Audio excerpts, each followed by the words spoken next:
수능 특강 108쪽 2점 수능 테스트입니다. 1번 그림은 의도가 다른 두 해역 가와 나에서 측정한 깊이에 따른 수원 분포를 나타내는 것이다. 세로축이 수심이고 가로축이 수원입니다. 그래서 깊이에 따라서 수원이 어떻게 변하는가를 그래프로 나타내고 있습니다. 가해역보다 나해역 위주로 생각을 해야 됩니다. 나해역에서 더 큰 값을 갖는 것만을 보기에서 있는 대로 고른 것은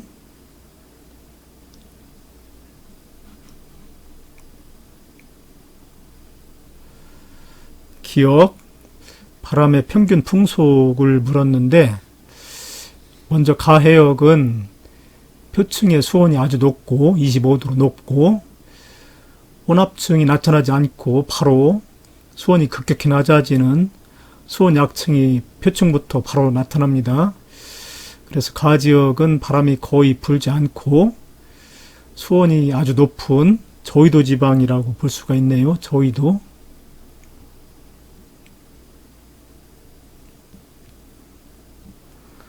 혼합층이 나타나지 않기 때문에 바람이 거의 불지 않고 수온이 25도로 높기 때문에 저위도 해역에서의 깊이에 따른 수온 분포를 나타내는 것이라고 볼 수 있습니다.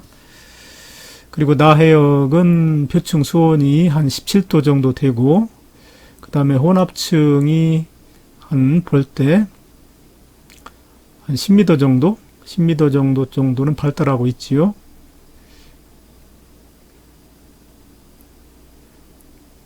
정도보다 훨씬 크고 한 100m 정도로 보는 게 맞겠네요. 100m 정도로 혼합층이 발달하고 있네요. 혼합층, 수온 일정한 혼합층이 나타나고 있습니다. 그래서 바람이 나지역은 강하기 때문에 혼합층의 두께가 100m 정도 이렇게 깊게 발달하고 있습니다. 그래서 바람의 평균 풍속을 비교했을 때는 나해역이 더 강하지요. 나해역은 우리나라와 같은 중위도 해역이라고 볼 수가 있습니다. 바람이 강하니까요. 중위도. 그래서 기억은 맞았습니다. 그 다음 수원약층의 두께, 니은 수원약층의 두께. 조금 전에 가해역은 표층부터 수원약층이 시작된다고 그랬는데 수심약 1000m까지 표층부터 수심약 1000m까지 바로 수온약층이라고 볼 수 있습니다. 수온약층이 약 표층부터 1000m 깊이까지. 그리고 나해역은 조금 전에 혼합층이 100m까지 발달한다고 그랬는데 100m에서부터 약 1500m까지 1500m까지가 수온 약층이 되겠습니다.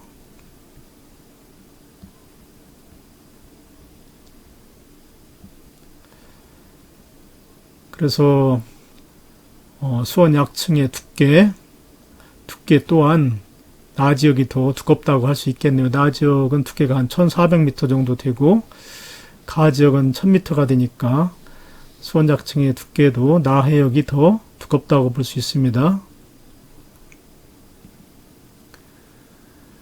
그 다음에 디귿, 심해층에서 수온의 연교차. 심해층은 햇빛이 거의 도달하지 않고 바람의 영향을 받지 않는 것은 다 마찬가지이기 때문에 계절에 관계없이 또 장소에 관계없이 수온이 거의 변함이 없이 일정하게 나타나고 있습니다. 그래서 수온의 연교차는 두 해역 모두 거의 나타나지 않는다고 볼 수가 있습니다. 자, 그래서 1번의 정답은 기억하고 니은. 2번 그림은 북반구 해양의 표층 염분 분포를 나타내는 것이다. 표층 염분 분포에 가장 큰 영향을 끼치는 것은 증발량 빼기 강수량 값이지요. 증발량에서 강수량을 뺀 값이 클수록 표층 염분은 높게 나타납니다. 증발량 빼기 강수량에 비례한다. 예, 비례합니다. 이 자료에 대한 설명을 옳은 것만을 보기에서 있는 대로 고른 것은 기억, 태평양은 대서양보다 표층 염분이 낮다. 태평양, 북태평양인데 북태평양에서는 표층 염분이 34에서 36 PSU 정도로 나타나고 있고 북대서양의 경우는 표층 염분이 35에서 37 PSU로 나타나고 있습니다. 그래서 태평양은 대서양보다 표층 염분이 낮다. 맞았습니다. 그 다음에 태양의 중앙부보다 가장자리에서 표층 염분이 대체로 높다라고 되어 있는데 그렇지 않지요. 태평양의 경우도 중심에서는 35 PSU지만 바깥으로 나갈수록 34 PSU 이렇게 감소하는 것을 볼 수가 있고 대서양도 중앙에서는 37 PSU인데 가장자리로 가니까 35 PSU로 이렇게 떨어지고 있지요. 그래서 높다가 아니라 낮답니다.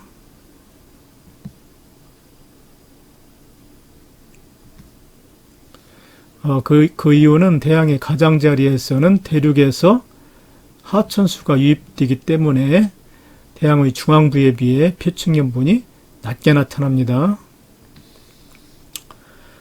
그 다음에 디귿, 적도 해역에서 고위도 해역으로 갈수록 표층 염분이 낮아진다. 반드시 그렇진 않지요. 표층 염분은 조금 전에 증발량 빼기 강수량에 비례한다고 했기 때문에 이 값이 가장 큰 중위도 해역에서 가장 높게 나타납니다. 중위도에서 표층 염분이 최대가 되죠. 그러니까 적도 해역에서 중위도 해역까지는 증가하다가 중위도 해역부터 다시 고위도 해역까지는 감소하는 식으로 높아졌다가 낮아지기 때문에 계속 낮아지는 것만은 아니지요. 틀렸습니다.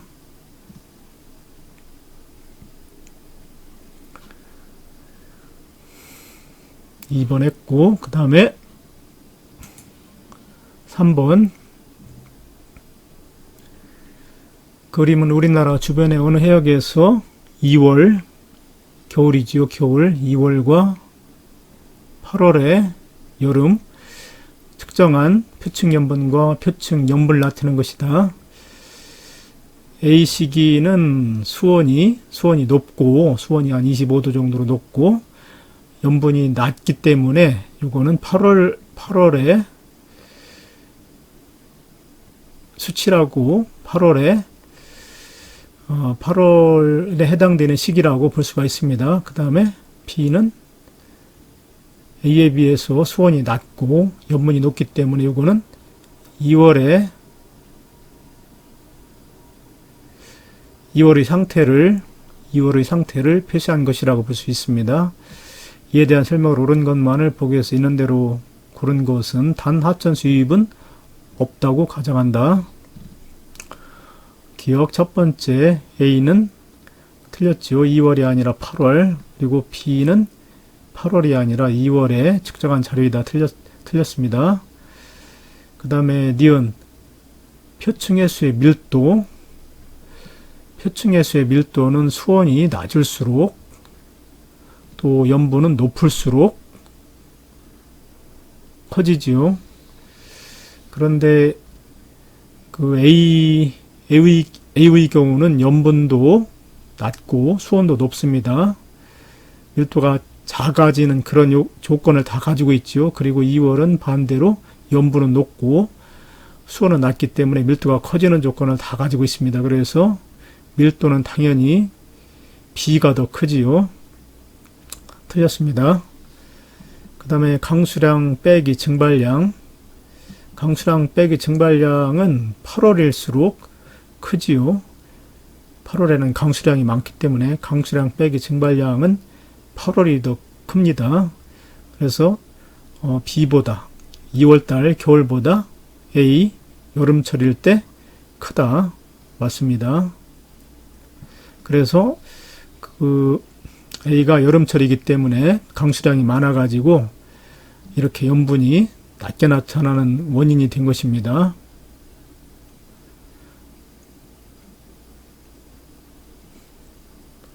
(4번)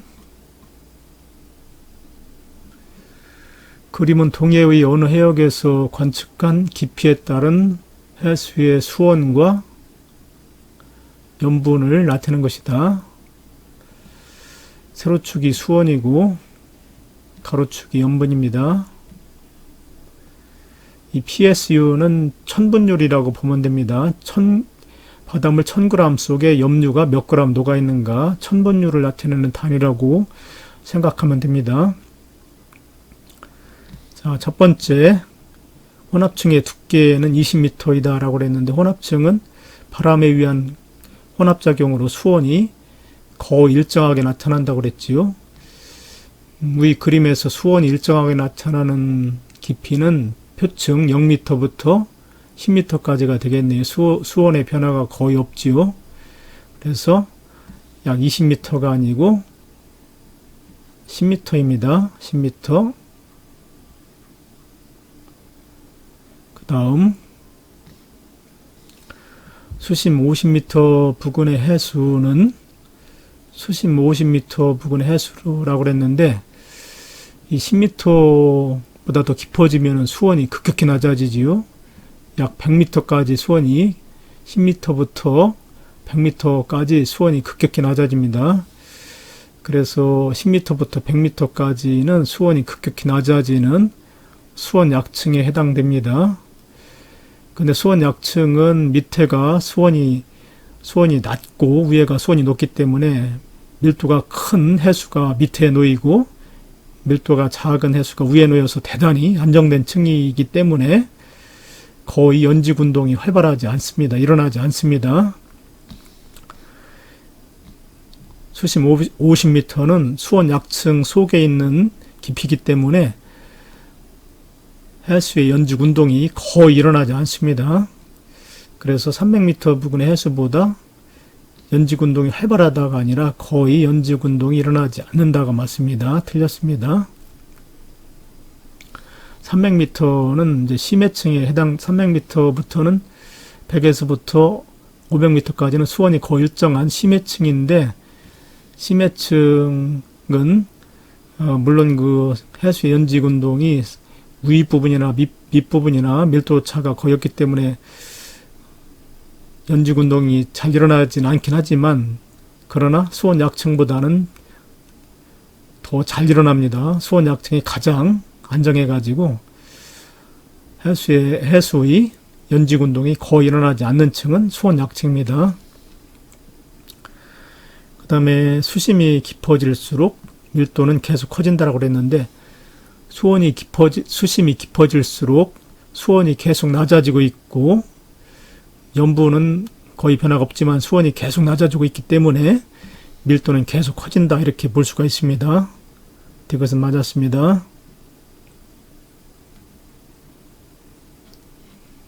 5번 그린 가와나는 2월 겨울이죠. 8월 여름에 우리나라 주변 해역에서 관측된 평균 표층 염분 분포를 나타낸 것이다. 가가 2월, 나가 8월입니다.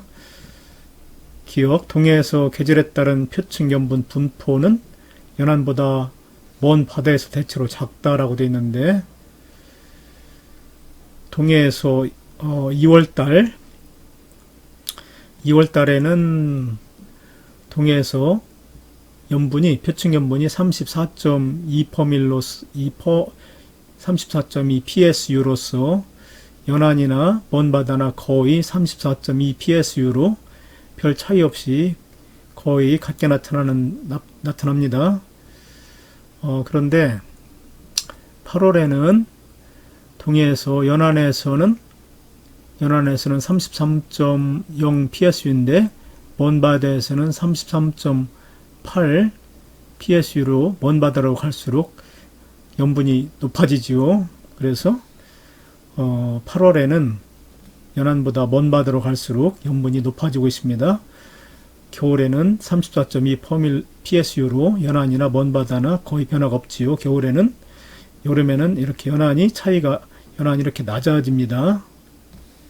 그래서 동해에서 개질에 따른 표층연분 변화는 연안보다 먼 바다에서 대체로 작다. 맞습니다. 연안에서는 34.2에서 33.0으로 이렇게 크게 낮아졌지요. 연안에서는 육지로부터 그 강물에 의한 담수의 유입이 강수량이 많아가지고 담수의 유입이 많기 때문에 동해 연안에서는 여름철에는 이렇게 염분이 크게 낮아지는 것입니다. 그래서 연안에서는 변화가 크고 먼 바다에서는 대체로 작게 나타납니다. 먼 바다에서는 대체로 작다. 맞습니다. 그 다음에 2월에 동해에서는 난류가 흐르는 해역이 한류가 흐르는 해역보다 표층연분이 낮다. 2월에 동해에서 난류가 흐르는 해역, 동안 난류가 흐르는 해역이지요. 34.2 퍼밀로 나타나고 있습니다. 동안 난류 영향을 받아서 염분이 높게 나타납니다. 그리고 한류가 북한 한류가 흐르는 해역에서는 염분이 34.0으로 낮게 나타납니다. 그래서 2월에 동해에서는 난류가 흐르는 해역이 한류가 흐르는 해역보다 표층 염분이 낮다가 아니라 높지요. 그 이유는 난류는 한류에 비해서 염분이 높습니다. 왜냐하면 난류는 그 중위도 해역을 통과해 가지고 올라오기 때문에 중위도 해역을 통과하는 동안에 증발량이 많아서 염분이 높게 나타납니다. 그래서 2월에 동안 난류와 스시마 난류 영향을 받는 조이도 해역 34.2 PSU로 북한 한류 영향을 받는 고위도 해역 34.0 PSU보다 높게 나타납니다. 낮다가 아니라 높게. 디귿 8월에 제주 부근에서 제주 부근 해역에서 표층 염분이 급격하게 낮아지는 원인은 주로 해류의 변화 때문이다라고 했는데 제주도 유역에서 겨울철에는 염분이 약 33.5 PSU로 나타나다가 여름철이 되니까 제주도 유역에서 염분이 32 PSU로 급격히 낮아지고 있네요. 그 이유는 뭐냐면은 요 등 염분선을 따라서 이렇게 해석을 해야 되는데 8월에 양쯔강 유역에서는 강수량이 많기 때문에 8월에 양쯔강 유역에서 다량의 그 담수가 황해바다로 서해바다로 흘러들어가지고 제주도 유역까지 영향을 주기 때문에 염분이 이렇게 크게 낮아지는 것입니다. 이 해류, 크로슈 난류의 그 영향이라고 보기보다는 중국 양쯔강 유역에서 유입되는 담수 영향이라고 볼 수가 있습니다. 그래서 디귿 8월에 제주 부근에서 표층 염분이 급격하게 낮아지는 주 원인은 해류가 아니라 담수의 유입이라고 볼 수가 있습니다. 틀렸습니다.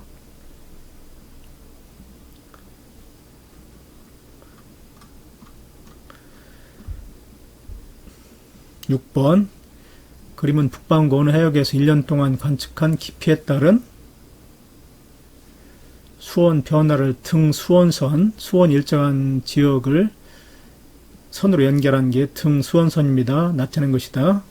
이에 대한 설명을 옳은 것만을 보기에서 고른 것은 자, 기역 혼합층의 두께는 8월보다 12월에 두껍다 그랬는데 8월달은 깊이 들어갈수록 수온이 급격히 이렇게 낮아지는 걸 볼 수가 있지요. 이 부분은 13도, 11도, 9도 이렇게 조금만 들어가도 수온이 급격히 낮아지는 이 등 수온선이 조밀할수록 깊이 들어갈수록 수온이 급격히 낮아지는 것입니다. 수온이 일정한 층이 혼합층이지요. 그런데 12월은 표층이나 깊은 곳이나 거의 수온 변화가 없이 거의 수온이 일정하게 나타나고 있습니다. 7도하고 5도 사이로서 일정하게 나타나고 있죠. 그래서 혼합층의 두께는 당연히 12월이 더 두꺼운데, 그 이유는 12월은 겨울철이기 때문에 바람이 강해서 혼합층이 이렇게 두껍게, 이 그림상으로 볼 때 100m까지도 혼합층이 두껍게 12월 달에는 발달하는 걸 볼 수 있습니다. 그래서 12월에 두껍다, 혼합층의 두께는 두껍다, 맞았습니다. 그 다음에 연간 수온 변화는 수심 20m보다 60m에서 크다라고 되어 있는데, 수심 20m에서는 계절에 따라서 이렇게 7도부터 5도부터 13도까지 굉장히 수온 변화가 크지요. 수심 20m 깊이에서는 5도부터 13도까지 수온 변화가 아주 크게 나타나고 있습니다. 그런데 60m에서는 5도에서부터 기껏해야 7도 정도, 5도에서부터 7도 정도밖에, 조금밖에 차이 나지 않지요. 5도부터 7도 수온 변화가 거의 없습니다. 그래서 20m보다 60m에서 크다가 아니라 작지요. 작다. 그 다음에 수심 0에서부터 100m 사이의 밀도 변화는 8월보다 12월에 크다라고 되어 있는데, 12월에는 깊이에 따른 수온 변화가 거의 없지요. 그렇기 때문에 밀도 변화도 거의 없습니다. 그러나 8월에는 수심에 따라서 수온이 급격히 이렇게 낮아지기 때문에 밀도는 크게 급격히 증가합니다. 그래서 밀도 변화는 8월에는 깊이에 따라서 급격히 증가하지만 12월에는 변화가 없습니다. 그래서 8월보다 12월에 크다가 아니라 작다지요. 틀렸습니다.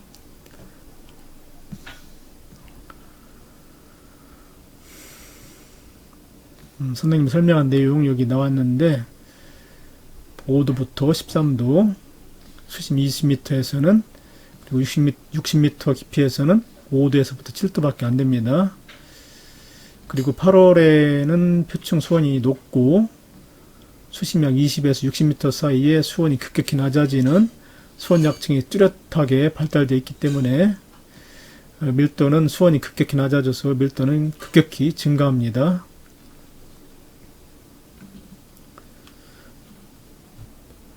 (7번입니다) 그림은 전 세계 해양의 표층 용존 산소량, 바닷물 속에 녹아있는 산소량을 나타내는 것인데, 단위는 리터당 밀리리터, 그러니까 바닷물 1리터당 용존 산소가 몇 밀리리터 녹아있는가를 나타내는 그 양이 바로 용존 산소량 DO라고 합니다. 분포를 나타내는 것이다.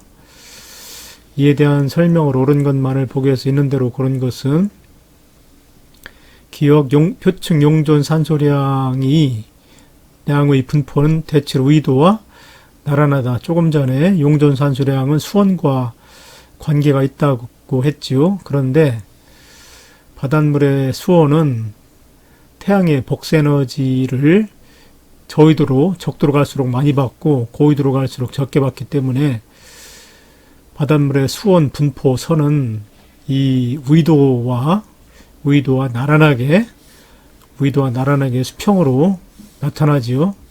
그렇기 때문에 용존 산소량도 수온과 관계에 있어서, 수온과 반비례해서 이 등 수온선이 위도와 나란하게 나타나듯이 용존 산소량도 이 위도와 나란하게 나타납니다. 그런데 차이점은, 수온은 적도에서 고위도로 갈수록 계속 낮아지지만, 반대로 용존 산소량은 수온에 반비례하기 때문에 용존 산소량은 반대로 저위도에서 고위도로 갈수록 계속해서 증가합니다. 자, 그래서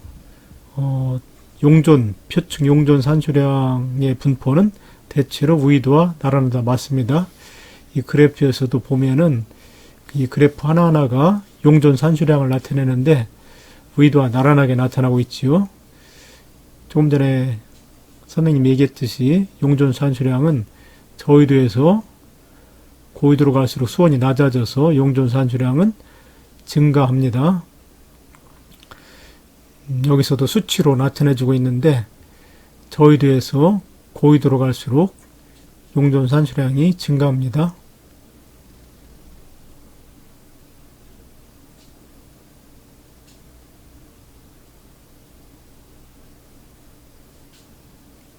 여기 색깔을 보면은 저위도에서 고위도로 갈수록 색깔이 진해지고 있는데 오른쪽에 색깔이 진할수록 용존 산수량이 증가하는 걸 볼 수가 있지요. 그래서 조금 전에 얘기했듯이 용존 산수량은 저위도에서 고위도로 갈수록 증가합니다. 용존 산수량 증가. 남반구에서도 저위도에서 고위도로 갈수록 색이 진해지고 있고 북반구에서도 저위도에서 고위도로 갈수록 색깔이 진해지고 있기 때문에 용존 산수량이 위도와 평행하게 저위도에서 고위도로 갈수록 증가하는 걸 볼 수 있습니다. 그래서 맞았습니다. 기억. 그 다음에 표층 수온은 A 해역이 B 해역보다 높다라고 되어 있는데 여기에 수온은 나와 있지 않지요. 그래서 용존 산수량을 비교해야 되는데 A 해역의 용존 산수량하고 B 해역의 용존 산수량을 비교했을 때 A 해역의 용존 산수량이 적지요. 색깔이 더 밝기 때문에 적은 것입니다. 용존 산수량이 더 적다는 얘기는 수온이 더 높다는 것이지요. 그래서 수온은 A 해역이 B 해역보다 높다. 맞습니다. 용존 산수량은 수온하고 반비례하기 때문에 용존 산수량이 적을수록 수온은 높습니다. 그래서 니은 맞았습니다.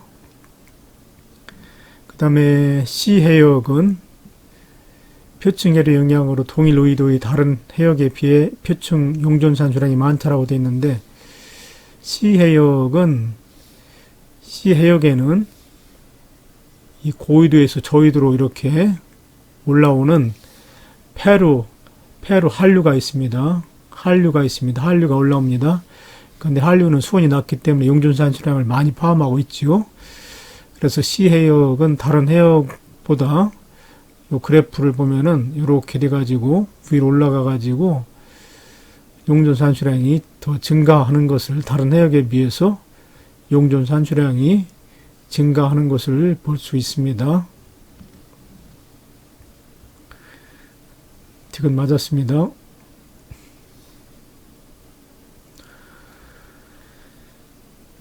자, 그 다음 8번. 그림은 해수에 녹아있는 두 용존 기체의 농도를 나타내는 것이다. A와 B는 각각 산소와 이산화탄소 중 하나이다. 이에 대한 설명 중에서 옳은 것을 것만을 보게서 있는 대로 고른 것은 A는 표층에서 용존 기체의 농도가 높고 깊이 들어갈수록 이렇게 낮아지고 있는데 A는 산소지요. 왜냐하면은 산소는 대기로부터 직접 녹아 들어가고 또 표층에서 햇빛이 도달돼 가지고 식물성 플랑크톤이 광합성을 해 가지고 산소를 만들어내기 때문에 산소는 표층에서 가장 농도가 높게 나타나고 깊이 들어갈수록 산소량이 줄어듭니다. 반대로 B는 이산화탄소인데 이산화탄소는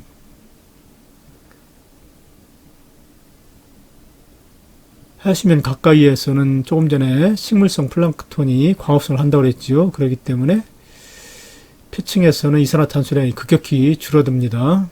그리고 이제 깊이 들어갈수록 증가하지요. 서로 반대입니다. 기억, A는 이산화탄소이다. 틀렸죠. A는 산소입니다.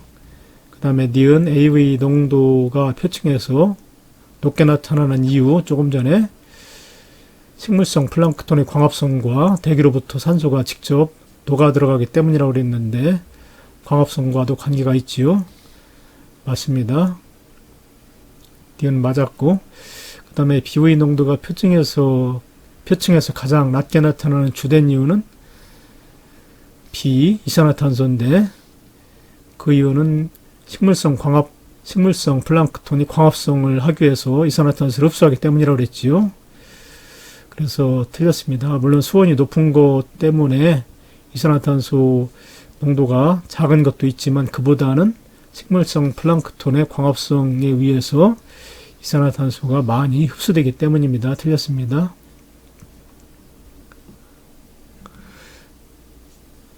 자, 그 다음에 9번.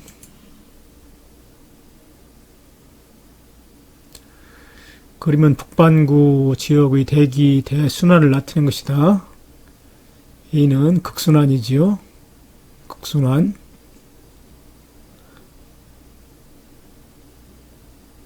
B는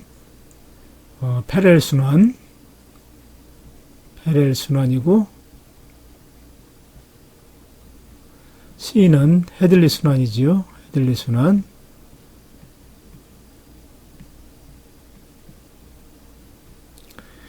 이 중에 A하고 C는 온도 차이, 저위도와 고위도의 온도 차이에 의해서 발생되는 직접 열 차이에 의한 열적 순환이고, 패렐 순환은 두 순환에 의해서 간접적으로 생기는 간접 순환이지요. 기억 A, B, C는 모두 열대류에 의해 형성된 순환세포에 나뉘지요. 조금 전에 A하고 C는 열대류에 의한 순환 맞지만 B는 간접순환이라고 그랬죠. 그래서 틀렸습니다. 자, 그 다음에 D는 B와 C에 의해 지표 부근에서 부는 바람은 북태평양의 아열대 순환을 형성한다. B에 의해서 지상에 부는 바람, 요거 편서풍이지요. 편서풍이고, 그 다음에 C에 의해서 지상에서 부는 바람은 요거는 북동무역풍이지요. 북동무역풍에 의해서 북적대류가 생기고, 편서풍에 의해서 북태평양 해류나 북대서양 해류가 만들어지기 때문에 이 두 바람에 의해서 아열대 순환이 만들어지는 거 맞습니다. 그래서 니은 맞았습니다. B와 C에 의해 지표 부근에서 부는 바람, 북동무역풍과 편서풍은 바로 북적대류하고 북태평양 해류를 만들어 가지고 아열대 순환을 형성하는 거 맞습니다. 자, 그 다음에 디귿, 남반구에서도 세 개의 순환세포가 나타난다라고 되어 있는데,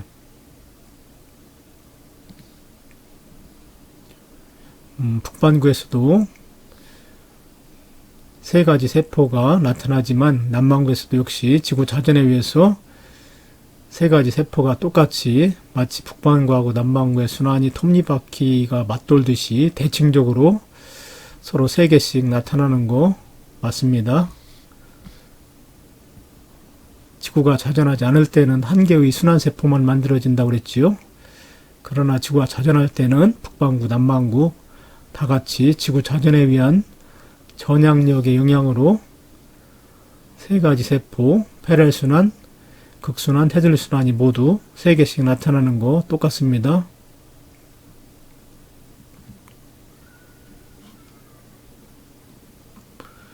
(10번) 그림은 태평양에서 주요 표층 해류의 분포를 나타낸 것이다. 해류 A부터 E에 대한 설명 중에서 옳은 것을 고르시오. 1번 A. A는 크로슈 해류죠. 크로슈 해류이기 때문에 난류입니다. 그 다음에 C는 캘리포니아 해류죠. 고위도에서 저위도로 흘러내려오는 한류입니다. C는 한류. A하고 C가 바뀌었네요. A는 난류고 C는 한류입니다. 틀렸고, 그 다음에 B는 패렐순환에 의한 바람의 영향으로 형성되었다라고 되어 있는데, 조금 전에 패렐순환에 의해서 가운데가 폐렬순환인데 지상에서는 편서풍이 분다고 그랬지요. 편서풍에 의해서 만들어지는 북태평양 해류, 북태평양 해류지요. 그래서 B는 폐렬순환에 의한 바람, 편서풍을 얘기합니다. 편서풍에 의해 영향으로 형성되었다. 북태평양일이 편서풍 맞습니다. 그 다음에 3번 용존산 수량은 D가 2보다 적다라고 그랬는데 D는 한류지요. 한류이기 때문에 용존산 수량은 많습니다. 그리고 E는 수온이 높지요. 수온이 높은 남적도 해류이기 때문에 용존산 수량은 적습니다. 그래서 D가 2보다 적다가 아니라 많다지요. 그 다음 E는 편서풍에 의해 형성되었다라고 되어 있는데 E는 무역풍이지요. 남반구의 남동무역풍에 의해서 형성됩니다. 틀렸습니다. 편서풍이 아니라 무역풍. 그 다음에 표층순환을 일으키는 주요 원인은 바람에 의한 마찰력이지요. 표층순환은 바람에 의한 마찰력으로 발생되는 풍성순환이고 해수의 밀도 차이에 의해서 발생되는 순환은 심층순환이라고 배웠지요. 틀렸습니다. 5번.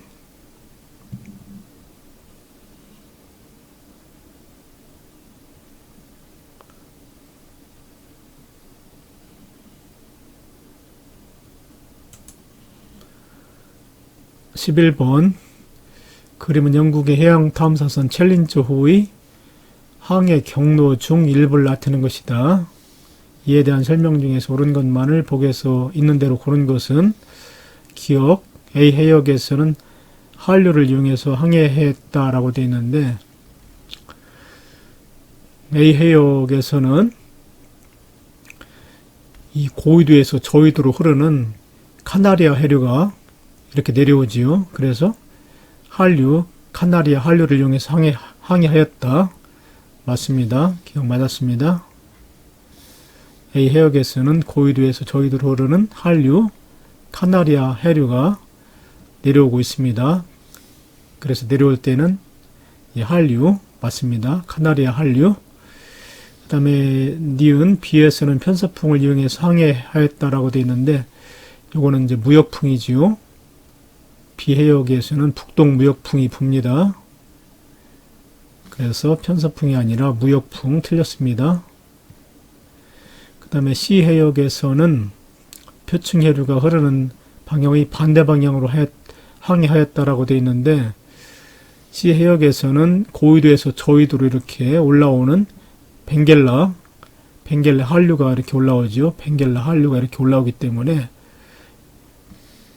이 벵겔라 한류의 방향과 같은 방향으로 항해한 것입니다. 반대 방향이 아니라 같은 방향으로 항해한 거죠. 틀렸습니다.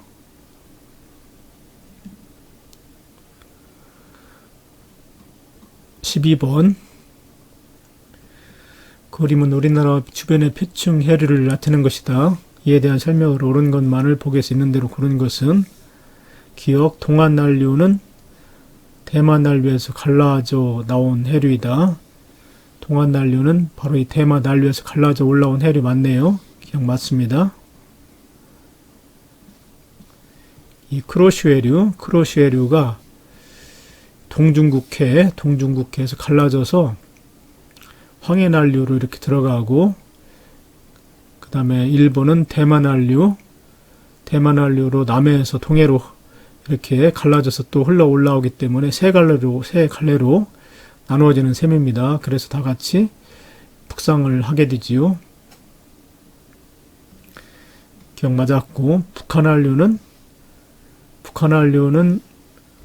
고위도에서 저위도로 이렇게 내려오는데 한류는 연분이 낮습니다.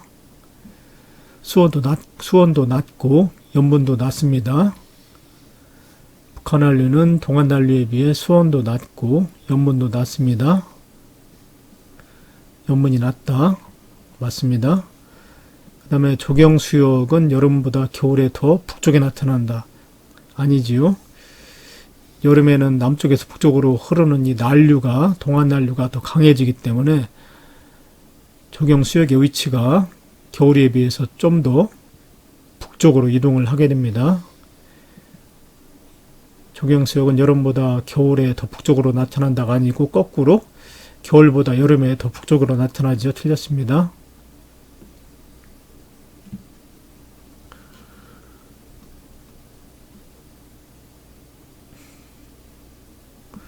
오늘은 여기까지 하겠습니다. 수고하셨습니다.